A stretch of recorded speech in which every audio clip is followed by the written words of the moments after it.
तो दोस्तों कुछ सुपर हीरो को हम लोग ने सिनेमैटिक यूनिवर्स में खोया है, लेकिन कुछ सुपर हीरो ऐसे भी है जिनको हमने रियल लाइफ में खो दिया है। जी हाँ दोस्तों, मैं बात कर रहा हूँ चैडविक बोसमैन की, जो कि एक असली सुपर हीरो है, जिन्होंने अपनी बीमारी के चलते भी इतनी अच्छी मूवी की और एक अच्छे कैरेक्टर को सामने लाया।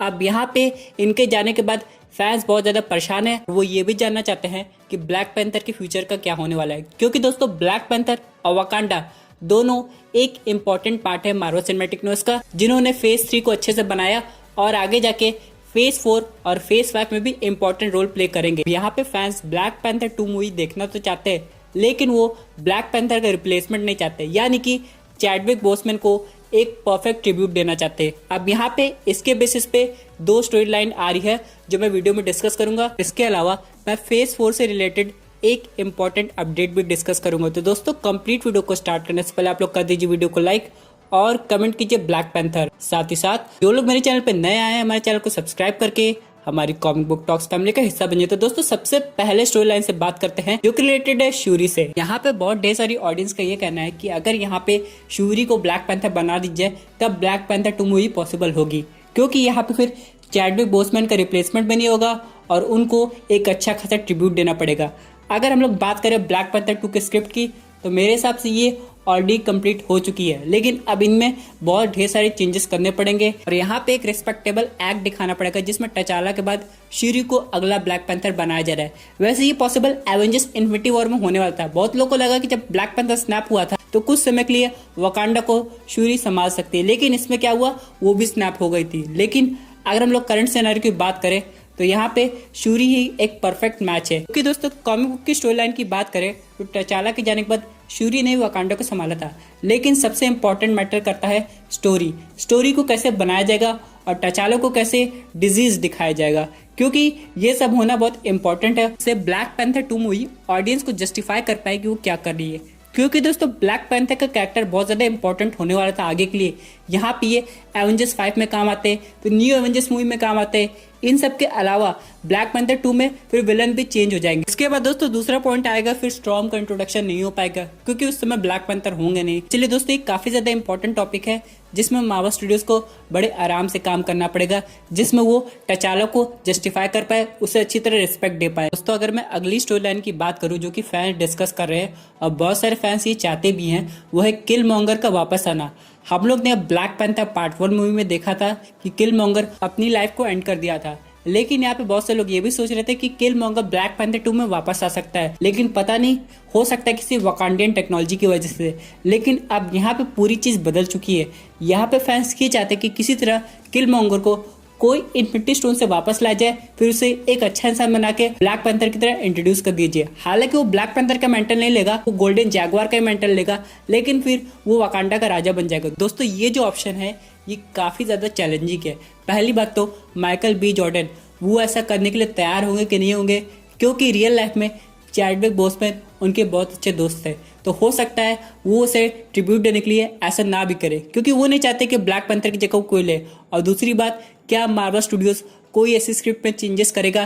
किल मॉन्गर को वापस लाना इतना आसान नहीं है। हालांकि ये जरूर दिखाया गया कि ब्लैक पैंथर 2 में किल मॉन्गर का अपीयरेंस हो सकता है, लेकिन हो सकता हो वो कुछ पास्ट के सीन दिखाए गए जिनमें किल मॉन्गर का रेफरेंस दिया गया कि किल मॉन्गर ये काम किया, इसकी वजह से ये हुआ था। लेकिन करंट सिनेरियो में ऐसा होना इम्पॉसिबल है, क्योंकि वहां पे अभी इन्फिनिटी स्टोन भी नहीं है। और रही बात अगर वकांडन टेक्नोलॉजी की, तो यहाँ पे ऑडियंस ये क्वेश्चन अराइज कर सकती है कि अगर किल मॉन्गर को वापस लाया जा सकता है, फिर टचाला का क्या हुआ, वो क्यों नहीं वापस आ सकता? लेकिन फिर भी दोस्तों इतना सब कुछ होने के बाद भी फैंस यही चाहते हैं। लेकिन मैं आप सबसे पूछना चाहता हूँ, आप लोग अपना कमेंट करके बताइए कि आप क्या चाहते हैं। क्या आप लोग ऑप्शन 1 चाहते हैं जो शूरी वाला है, या फिर ऑप्शन 2 चाहते हैं, या फिर कोई थर्ड ऑप्शन जो कि है रिकास्टिंग, जो कि मेरे हिसाब से कोई ऑडियंस देखना नहीं चाहेगा। अब यहाँ पे बहुत से लोग सोच रहे होंगे चलो ये तो रही बात ब्लैक पैंथर 2 की, लेकिन अब हम लोग को चैडविक बोसमैन से रिलेटेड कुछ बात करनी है। क्या उनका कोई फाइनल अपीयरेंस बचा है मार्वल सिनेमैटिक यूनिवर्स में? तो इसका आंसर है हाँ दोस्तों। यहाँ पे एक व्हाट इफ टीवी सीरीज आ रही थी। इस सीरीज का नाम था कि क्या हो अगर टचाला को योंडू लेके चला जाए, यानी कि यहाँ पे पीटर जेसन कुल की जगह टचाला का रोल होगा। और इस अमेजिंग टीवी सीरीज के लिए चैडविक सर ने अपना वॉइस ओवर बहुत पहले से कर दिया था, इसलिए अब तो बस हम लोग को इस टीवी सीरीज का इंतजार है ताकि हम लोग उनकी फाइनल परफॉर्मेंस को देख के उनको एक अच्छा ट्रिब्यूट दे सके। दोस्तों इतना सब कुछ हो गया तो एक चीज तो कंफर्म है कि ब्लैक पैंथर 2 की जो प्रोडक्शन होगी वो थोड़ी डिले हो सकती है, क्योंकि यहाँ पे बहुत कुछ चेंज करना पड़ेगा।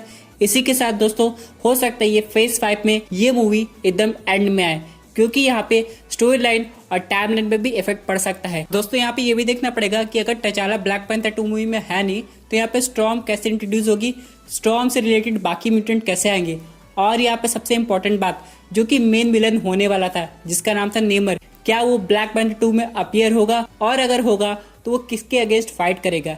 क्योंकि यहाँ पे बहुत लोग कह रहे थे कि एवेंजर्स इन्फिनिटी वॉर में जब शूरी और टचाला दोनों लोग स्नैप हो गए थे तो हो सकता था एम बाकू वकांडा को संभाले, क्योंकि हम लोग ने देखा था कि एम बाकू थनोस के स्नैप से बच गया था, लेकिन ऐसा कुछ नहीं हुआ क्योंकि ओकॉय ने पूरे वकांडा को तब तक संभाला था और वो ब्लैक विडो के साथ काम भी करती थी।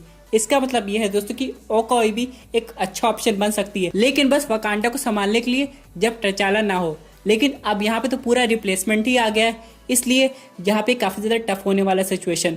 लेकिन दोस्तों अगर हम लोग बात करें अगले अपडेट की तो वो रिलेटेड है फैल्कन एंड विंटर सोल्जर की टीवी सीरीज से। यहाँ पे हम लोग को पहली इमेज आई है जो कि और डिटेल में हम लोग को इन दोनों के आर्मर को दिखाती है। हम लोग पहले फैल्कन को देख सकते हैं, यहाँ पे जिसका आर्मर है ये फुल्ली अपग्रेड हो गया। ये आर्मर का लुक थोड़ा बहुत लग रहा है कैप्टन अमेरिका के लुक से इंस्पायर। अब यहाँ पे हो सकता है भले सीजन के स्टार्टिंग में फैल्कन कैप्टन अमेरिका का मेंटल ना ले, लेकिन दोस्तों जब ये सीरीज एंड होने को आएगी तो हो सकता है फैल्कन को लगे कि वो कैप्टन अमेरिका बनने लायक है और फिर उसे एक नया आर्मर मिले। अब यहाँ पर अगर हम लोग बात करें बकी बांस की तो हम लोग देख सकते हैं ये पहले जैसे नहीं लग रहे, ये काफी ज्यादा इवॉल्व लगे, इनके हेयर कट में चेंजेस हुआ है और हम लोग देख सकते हैं वही पुराना वाइब्रेनियम आर्म जो कि मिला था टचाला के थ्रू एवेंजर्स इन्फिनिटी वॉर में। ये पिक्चर देख के मैं एक चीज कंफर्म कह सकता हूँ कि ये जो डुओ होगा ये सबसे स्ट्रॉन्गेस्ट होगा मार्वल सिनेमैटिक यूनिवर्स में। लेकिन दोस्तों अभी बहुत से लोग सोच रहे होंगे इतना सब कुछ हो गया है लेकिन अभी इन लोग का ट्रेलर क्यों नहीं आया। तो दोस्तों मैं आपको बताना चाहता हूँ अभी भी इनकी फिल्मिंग बची है जो कि स्टार्ट होने वाली है सितंबर के फर्स्ट वीक में अटलांटा जॉर्जिया में। और अगर ऐसा होता है तो हो सकता है कुछ टीजर ट्रेलर का ये लोग क्लिप कंप्लीट कर ले जिसमें हम लोग को जो फाइनल आर्मर है इसका परफेक्ट लुक देखने को मिले। एक साथ दोस्तों बात करते हैं अपने फाइनल अपडेट की जो कि रिलेटेड है एंटमैन 3 से। यहाँ पे दोस्तों कहा जा रहा है कि एंटमैन 3 मूवी में भी वास्प का उतना इंपॉर्टेंट रोल रहेगा जितना कि पार्ट 2 मूवी में था। हम लोग ये जानते हैं कि एंटमैन 3 मूवी भी मार्वल सिनेमैटिक यूनिवर्स के फेज 5 का पार्ट है ब्लैक पैंथर 2 की तरह। इसके बाद इसका ऑफिशियल रिलीज ईयर सामने है जो कि है 2022। यहाँ पे पेटेंट रीड ने खुद कहा है कि इसकी फिल्मिंग बहुत जल्दी स्टार्ट होने वाली है और विलन अभी रिवील नहीं हुआ है, लेकिन यहाँ पे 2 विलन की पॉसिबिलिटी है। पहला डॉक्टर डूम जो कि डायरेक्टली कनेक्टेड है फैंटास्टिक फोर से, दूसरा मोडॉक। बहुत से लोग ये सोच रहे होंगे कि इस मूवी में इन्हीं 2 विलन का क्यों इंपॉर्टेंट रोल होने वाला है। तो दोस्तों मैं आपको बताना चाहता हूँ आप लोग ने एंटमैन 2 में देखा था कि बहुत से लोग हैंक पिम के क्वांटम टेक के पीछे पड़े थे।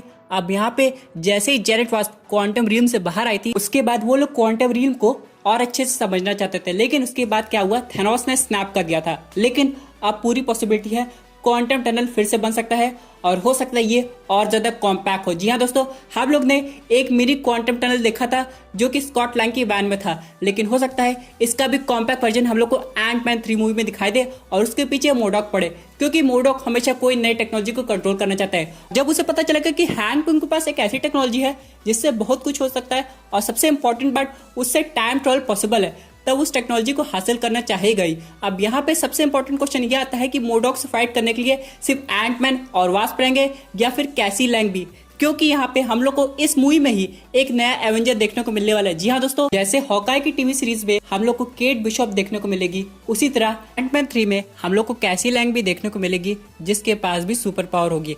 अब यहाँ पे हम लोग को ये देखना पड़ेगा कि क्या हैंक पिम कैसी लैंग को अलाउ करते हैं स्कॉट लैंग और वास्प के साथ मिशन करने के लिए, या फिर कैसी लैंग कोई और जर्नी पे निकल जाएगी जहां पे वो मिलेगी मिस मार्वल से। जी हाँ दोस्तों मिस मार्वल की टीवी सीरीज एंटमैन 3 से पहले आएगी और अगर मोडॉक एवेंजर्स गेम की तरह इंट्रोड्यूस होगा तो पहले उसका सामना मिस मार्वल से ही होगा। यहाँ पे फिर मिस मार्वल हो सकता है स्कॉट लैंग की भी हेल्प करे मोडॉक को हराने में। और दोस्तों क्योंकि जो भी मार्वल टीवी सीरीज है वो उतना ही इंपॉर्टेंट रोल प्ले करेगी जितना कि मार्वल मूवीज प्ले करती है, इसलिए ये कैरेक्टर बाद में मूवीज में भी अपीयर होंगे और हो सकता है सबसे पहला सामने मिस मार्वल को मोडॉक से हो, इसके बाद एंटमैन और वास्प को अच्छी तरह एक्सप्लेन कर सके कि मोडॉक को कैसे डिफीट किया जाएगा। और दोस्तों अगर ऐसा हो पाए तो हम लोग को एंटमैन 3 मूवी के बाद ही एवेंजर्स 5 देखने को मिल सकेगी। दोस्तों ये थी एक amazing Marvel cinematic news update. I hope आपको ये वीडियो पसंद आई होगी। आपके क्या व्यूज है इस पर्टिकुलर टॉपिक पे, अपने व्यूज जरूर कमेंट कीजिएगा। और दोस्तों अगर आप ऐसी unique super hero content enjoy करना चाहते हैं तो हमारे चैनल को सब्सक्राइब करके हमारे सुपर हीरो फैमिली का हिस्सा बन जाइएगा। Thank you for watching.